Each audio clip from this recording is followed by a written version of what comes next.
Welcome to 1001 Ways to Cope with Stress. I am Kinshasa Shabaka, and we have as our guest today Dr. Frederick Manderson. He is the author of 30 some odd books. He has authored thousands of articles, and he is one of the most exceptional men and learned men on our heritage and understanding the placement in the world of literature on very important topics. Today, our topic is, who were the ancient Egyptians? I give you Dr. Frederick Manderson. Thank you, Doctor. Thank you very much for giving me the opportunity. Yes. Who were the ancient Egyptians? They were simply African people who lived in the Nile Valley in Egypt, in Northeast Africa. There's been a lot of controversy in terms of claiming the heritage, and this is why African American youth must investigate and reclaim and feel emboldened through the initiatives that these people had created when these Africans, when the world was coming into a form of light from eras or aeons of darkness. And as a result, it is a legacy that's worth fighting for and defending. Today I wanted to discuss some of the contradictions that are a part of this legacy.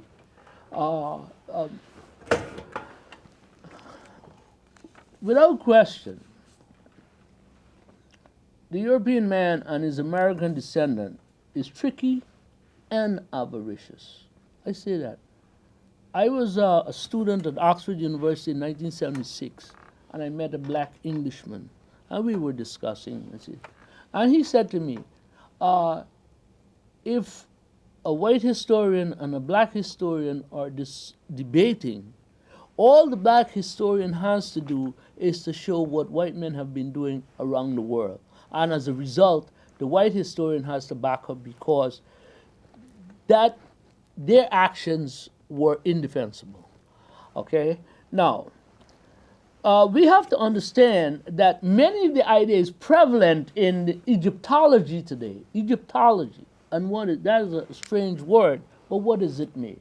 It means an understanding of the history, the geography, and the literature or the writings of the ancient Africans. The Greeks call them Egyptians, but they call themselves people of the land of Kemet,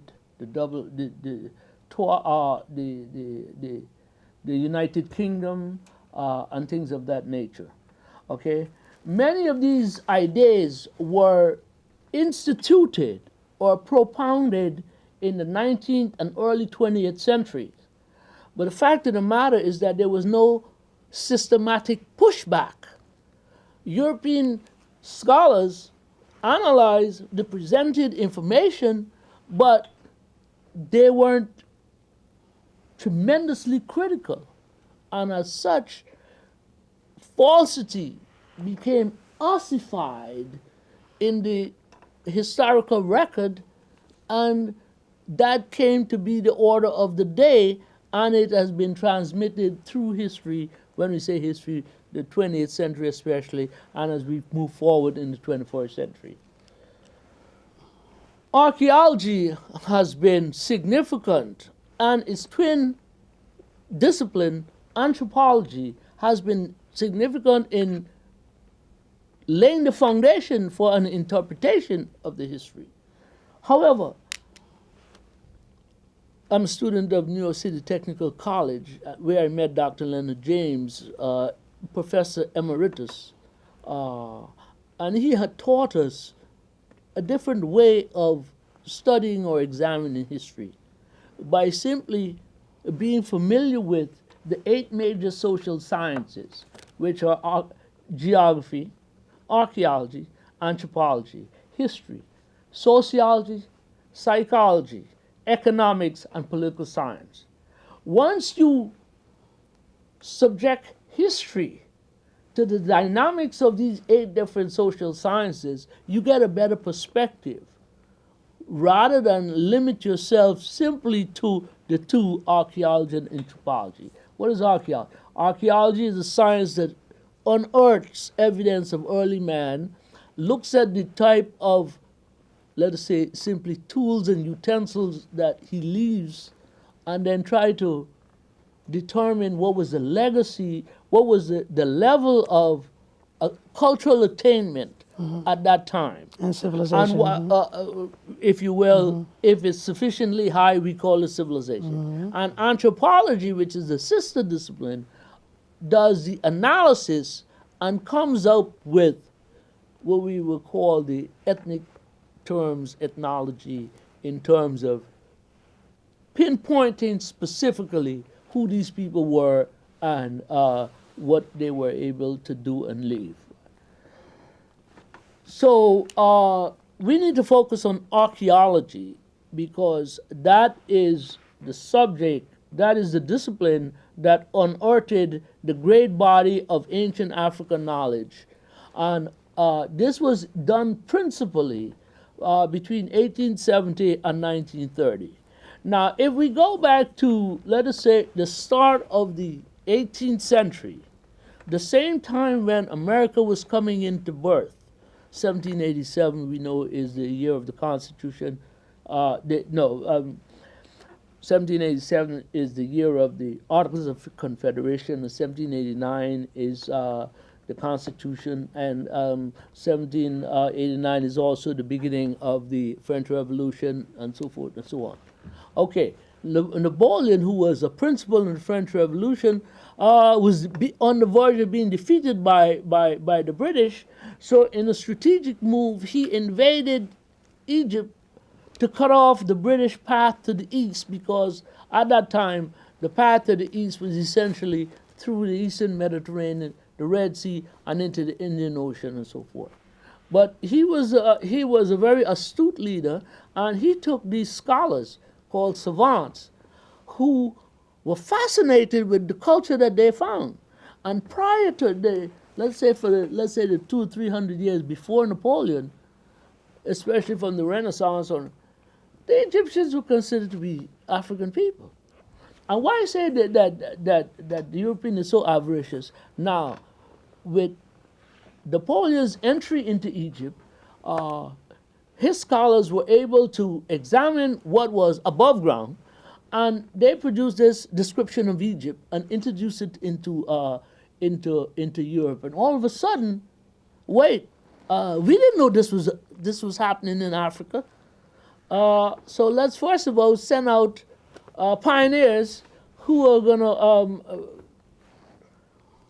try to discover what was available. Of course, naturally, the country was occupied at the time by Arabs who had invaded Egypt since 640 in the spread of the Islamic religion. And in the Battle of the Nile, an important document made in stone called the Rosetta Stone was discovered. And between 1792 and 1822, scholars tried to figure out what was the message of the Rosetta Stone. And finally, in 1822, Champollion, Jean-Jacques Champollion, deciphered what is called a hieroglyphic code. And he opened up Egypt to everyone. So from 1822, and it's incidental that 100 years later, history has a way of having significant things happen in a 100-year period. We know that President Abe Lincoln was assassinated in 1863, and then John Kennedy was assassinated 100 years later, 80. In 1822, Champollion deciphered the hieroglyphic script, and in 1922, Howard Carter discovered the tomb of Tutankhamun. And there are a number of things that happened within that 100 year. Now, we know the famous 1963 March on Washington, and I was there with my son in 2013 at the 50th anniversary.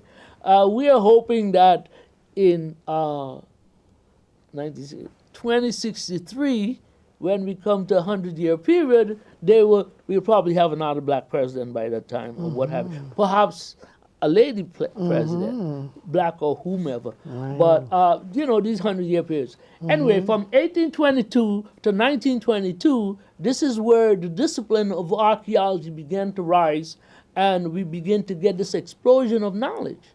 And the interpretation of the knowledge is what defines where we are today, because, like I said, we didn't have the scholars who were doing the pushback to challenge the interpretation.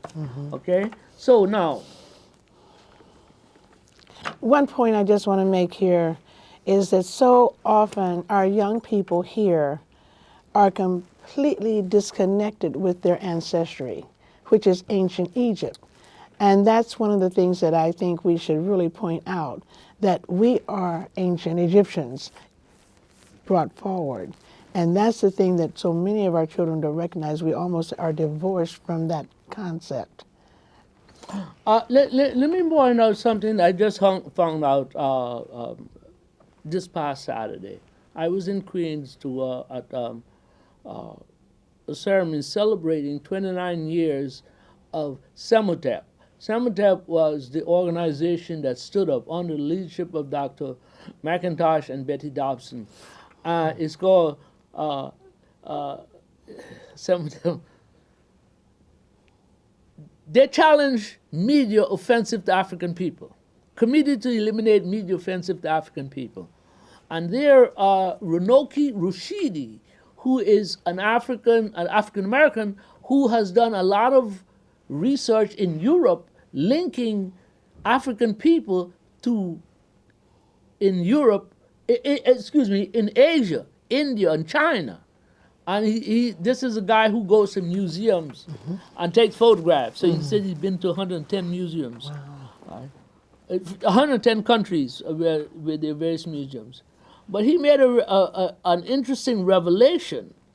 He said that there is a scholar right now, Tony Browder, who is in Egypt, and he is part of a team led by a Russian lady, and they're digging. They discovered the tomb of a 25th dynasty Egyptian nobleman named Karak Amun, and they've been digging. And guess what he found? He found in Karak Amun's tomb the Sankofa symbol. Oh, wow. We have only been associating Sankofa with West Africa, all right? Which, if you take the Alex Haley roots thing, That was goes from back Egypt. 250 years. But now all of a sudden, there is a connection between East and West Africa that goes back more than 2,500 years, and who knows how many before then. Exactly. So your point is well made and well taken, that there is this connection that African American youth need to know about. That's why Dr. Ben said we must go to Egypt as often as we can, at least once. Right. I do Egypt trips. I'm having one in August of the year. I'll let you know about details and so forth. But We will move Dr. Ben Yakum. great. just But wanna- he said that, for instance, the Temple of Karnak, which is a temple that took 2,000 years to build, that we should visit. There's an important hall in the Temple of Karnak. He said we must visit that particular hall 5 or 6 times before we understand the significant architecture and the images that are contained therein. Let me move forward because I want to answer this question. Okay. In seeking to understand the question and assess the question of issue, we must be concerned with, as I said, geography. Why geography? Well, Egypt was divided into an upper and a lower Egypt. It's been called the Black Land and the Red Land because of the agricultural strip of the country sandwiched by two banks of desert-like terrain called the Red Land. We must be concerned about the geography of the gods, where the gods actually came from. And in that period when I said that the archaeology has revealed so much data about the heritage of these people, Europeans sought to explain who the Egyptians were. And guess what? They naturally said, they're Europeans. Well, you know, even in this election that's just finished, right? There was one of the networks was featuring fake stories that people ran with. Okay, so Dr. Clark, Dr. John Henry Clark, has often said many things. He said that first of all, that African people must write their own history. There's nothing wrong with that. You can't expect that the cowboys write a true history of the Native American, or that the Martian will come to Earth and write the quintessential history of Earthmen. So African people must write their own. We must trust our own researchers. Dr. Ben, his companion, said to me when I was a young man, beginning, he said, Munderson, there are 50 countries in Africa. Choose one and specialize in it. Do not be a generalist, be a specialist. He said, when doing research on ancient Egypt, get the oldest material you can find and work from there, because the new material is very sanitized and our people not represent. And thirdly, he said, now that you've gone to Egypt and seen what you have seen, what are you going to do with the knowledge? Well, I've been admonished to share the knowledge that I have acquired. However, Dr. Clark said, first of all, the people who colonize history preach racism. And second, that when Europe colonized the world, it colonized the world's knowledge. So we see the world's knowledge from the prism of a European interpretation. And thirdly, he says that Europe's claim to Egypt uses no logic. That is to say, that as we examine the record, we find that the existential data contradicts the symbolic representation. So what they're saying to us is not what is correct. Someone told me recently that there are two doors. You see the door they want you to see, but behind the other door is where the real thing is. Hidden. So one is reality and one is fake, but they force you to bind it. Anyway, so the geography tells us about where the gods came from. Okay, so around 1896 or thereabouts, the idea was propounded that Europeans left the Caucasus area in Southwest Asia and migrated to Egypt. Okay, so the Egyptians are white people. But there's a contradiction in there. Excuse me. First of all, when they arrive, the Africans had already created civilization. Second, there was no evidence that what was in Egypt was discovered in their place of origin. So they could not have made it. Okay, let's take modern times, okay? If you go to Australia, you will find evidence of Englishmen in Australia that patterned what had happened in England.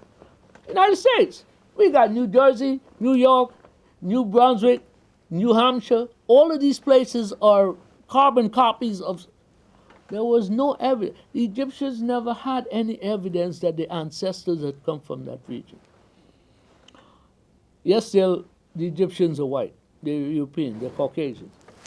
So Strange enough, however, they paint their gods black. Their holy land, their God's land, is in the heart of Africa. Are you saying that traditionally we've been told that the three races, the three principal races, occupy Europe, Africa, and Asia?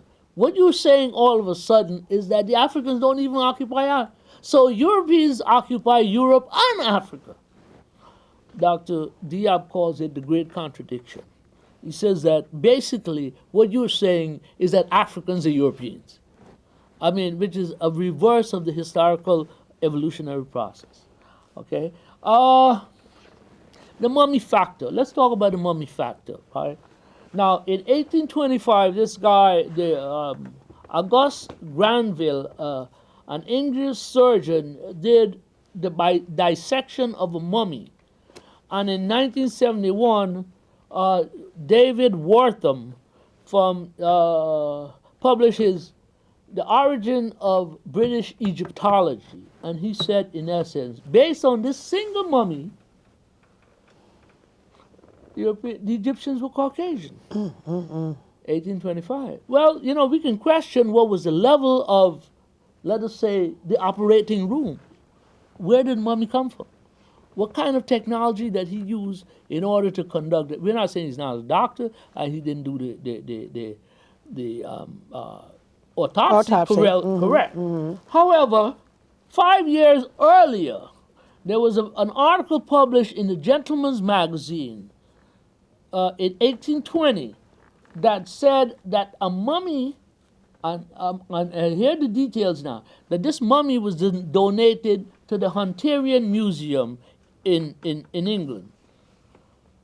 One, the mummy was of the Roman age, which is to say that it's at the end of Egyptian history. It's not even the pharaonic period.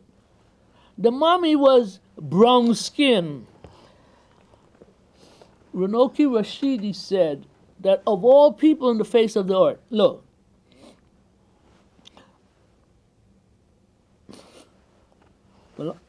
Malana Karenga called them the oppressor because they oppress people. He says they're the Caucasians, the Europeans, and the white people are one people. But the Africans have been called, they have been so dissected in as much as there are various spaces on this cloth. The Africans have been so dissected, divide and conquer, or divide and rule, or segment to be more properly controlled. So we've been called Negroes, niggers, black people. We've been called Hamites. We've been a part of the Semites. We've been called Maroons, Octoroons. What this has done is to confuse the mind of the young people you're talking about. But if they trust in their researchers, then we have no problem. And there's a consistency of the findings. Yes, yeah. Okay, so this mummy, which was discovered, and he said that as we unwrapped the mummy, within a 4-hour period, the mummy changed from brown to black because of the exposure to the elements, right? Well, guess what? In 1881, in the mummies that were discovered in the Deir el-Bahari Kash, Ramses II, his mummy was discovered, was described as having the same brown color. They use brown as a synonym for black. Remember now, green and blue are also forms of black.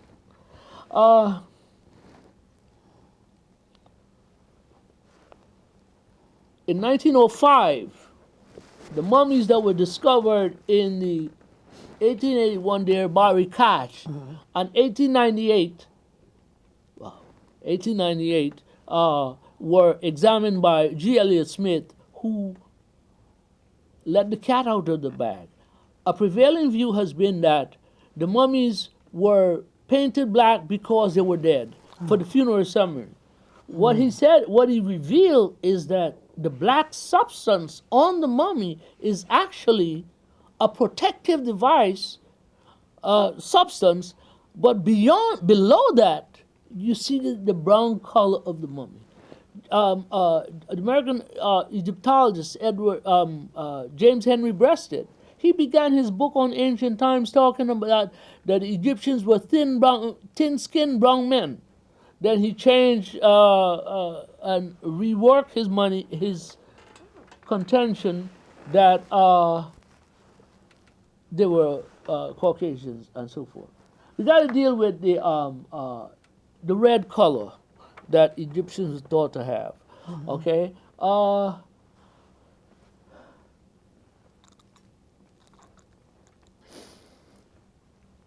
The predominant red is a color that you find from Egypt to South Africa.